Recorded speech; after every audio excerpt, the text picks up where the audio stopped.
Guys, may magbati lang ako. Sino? Yung idol ko. Sino? Hi, Bossing Pin. Hi, Hi, Bossing. I love you. Love Bossing. Hello po. Happy ngayon tanghalian. See you tomorrow. Teka lang, may bumati sa akin kanina eh. Babatiin ko rin siya ngayon. What's up, guys? Mag-uusap tayo. Ay! Pinagbabantaan mo ba si Vice? Hindi, mag-uusap tayo ng masinsina. Ay! Basta masasabi ko na sa'yo, mama, Ano ba yung imbitasyon sa akin ni Bossing? Bakit parang gusto niya nga akong makausap?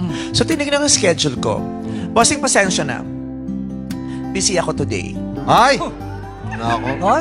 Pero Bossing, gusto rin na makita talagang makita at makausap sa personal, Bossing. Gusto kitang mayakap, mabate, Oy. mahalikan. At talagang gusto kong magkaroon tayo ng malalim na usapan. Kaya, Bossing, kung may oras ka, bukas magkita tayo, 4 p.m. sa Cubao. bukas daw, 4 p.m. sa Cubao. 3:59, nandun na ako. Ay! Bukas, maaaring wakasan namin ng noontime war. Yeah! Ay, mag-uusap ni Kim Chiu.